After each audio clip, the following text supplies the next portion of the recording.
ஆத்ம நமஸ்தே. அனைவருக்கும் குரு பெயர்ச்சி நல்வாழ்த்துக்கள்.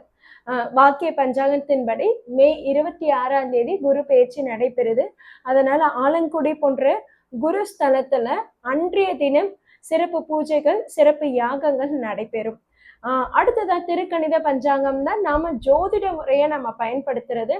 அது எப்போன்னு கேட்டீங்கன்னா ஜூன் 2ஆம் தேதி அதிகாலை 2:55 இந்த நேரத்துல தாங்க குரு பெயர்ச்சி நடைபெறுது.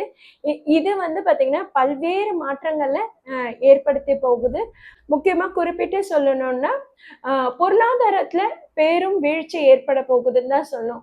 ஆமாங்க, குரு கடகத்துல உச்சம் அடைந்தாலுமே சரி, அவர் கூட இணையக்கூடிய கிரகம் என்பது கேதுவா இருக்குது. கேதுவும் குருவும் வரும் இன்னும் சில மாதங்கள்ல ஒன்றாக இணையக்கூடிய காலகட்டம் என்பதால பொருளாதாரத்துல நிறைய வீழ்ச்சிகள், நிறைய அசம்பாவிதங்கள் எல்லாமே ஏற்படதான் போகுது. அதே மாதிரி பாத்தீங்கன்னா கவர்மெண்ட்லயும் சரி, சரியான ஒரு அணுகுமுறைன்றது இருக்காது. சில நாட்டுல எல்லாம் பாத்தீங்கன்னா கவர்மெண்ட்டை கவிழும் நிலையும் இருக்குது. அதனால இந்த குரு பெயர்ச்சி ஒவ்வொரு ராசிக்கும் எந்த மாதிரியான பலன்கள் கொடுக்குதுன்னு பார்க்கலாம். கன்னி ராசினருக்கு இந்த குரு பெயர்ச்சி நல்ல லாபங்களை அதிகரிக்கக்கூடிய மாற்றமா தாங்க இருக்குது. எஸ், ஜூன் 2ஆம் தேதி குரு பெயர்ச்சி அடைந்ததுல இருந்து பாத்தீங்கன்னா உங்களுக்கு வேலை தொழில ஒரு நல்ல மாற்றம் இருக்கு. தொழில் பண்ணிட்டு இருக்கீங்கன்னா ஒரு நல்ல லாபங்கள் அதிகரிக்கக்கூடிய குரு பெயர்ச்சியா தான் வரக்கூடிய ஜூன் மாதத்துல இருந்து அக்டோபர் மாதம் வரைக்கும் இருக்குது. அக்டோபர் மாதத்துல குரு அதிசாரமா உங்களுக்கு 12ஆம் இடத்துல நுழையிறாருங்க. இது உங்களுக்கு சுப செலவுகள் அதிகமா காத்துட்டு இருக்கு. உங்களுக்கு பாத்தீங்கன்னா வீடு வாங்கக்கூடிய யோகன்றது இந்த ஆண்டு இறுதியில நல்லாவே இருக்கு. சோ கன்னி ராசினர் வீடு வாங்கணும், வண்டி வாங்கணும், ரொம்ப நாளா வண்டி எனக்கு செலவு வச்சுட்டே இருக்குது, ரொம்ப நாளா எனக்கு வீடு ரெனோவேட் பண்ணணும்னு ஆசையா இருக்குன்னா உங்களுக்கு அது இந்த ஆண்டு இறுதியில நிறைவேறுங்க. அந்த எண்ணங்கள் எல்லாம் நிறைவேற்றக்கூடிய குருவாக தான் இந்த குரு பெயர்ச்சி வருதுங்க.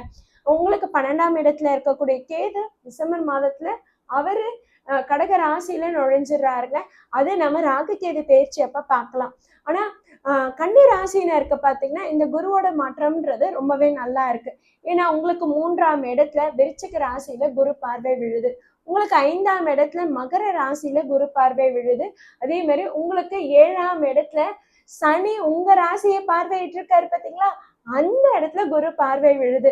சோ கண்டக சனினால நிறைய பிரச்சனைகள், நிறைய அவமானங்கள், உங்க கூட இருக்கிறவங்கள கூட உங்களுக்கு கருத்து முரண்பாடுகள், கருத்து வேறுபாடு ஏற்பட்டு கன்னி ராசினருக்கு கூட இருக்கிறவங்க கிட்ட கருத்து முரண்பாடு எல்லாம் ஏற்பட்டு பாத்தீங்களா, அது எல்லாமே இப்ப சரியாகுதுங்க. ஏன்னா அங்க குரு பார்வை இருக்கு. கண்டக சனியா இருந்து உங்களுக்கு தொல்லை கொடுத்தது எல்லாமே இப்ப சரியாயிடும். சோ உங்க பார்ட்னர் கிட்ட இருந்த பிரச்சனை எல்லாமே இப்ப சுமூகமா தீர்வு கிடைச்சிடும். கன்னி ராசியில சில பேருக்கு பாத்தீங்கன்னா குடும்பத்துல ஒரு பிரிவு ஏற்பட்டிருக்கும். கணவன் மனைவி கிட்டே ஒரு வேற்றுமை உண்டாகி இருக்கும். சில பேர் பிரிஞ்சு டிவோர்ஸ் வரைக்கும் கூட போயிருப்பாங்க. அதெல்லாம் இந்த காலகட்டத்துல பாத்தீங்கன்னா சரியாயி ஒன்று சேரக்கூடிய காலகட்டமா இருக்குதுங்க. ஜூன் டு அக்டோபர் வரைக்கும் உங்களுக்கு ரொம்பவே நல்ல காலமா இருக்குது.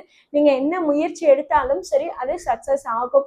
அதே மாதிரி பாத்தீங்கன்னா குரு அதிசாரமா அக்டோபர் மாதத்துல அக்டோபர் 30ஆம் தேதி உங்களுக்கு 12ஆம் இடத்துல நுழைந்து அப்பொழுது உங்களுக்கு 4ஆம் இடம், 6ஆம் இடம், 8ஆம் இடத்துல பார்வையிடுறாரு. இதுதான் நான் சொல்லியிருந்தேன் பாத்தீங்களா, வீடு வாங்கக்கூடிய யோகன்னு இருக்கு.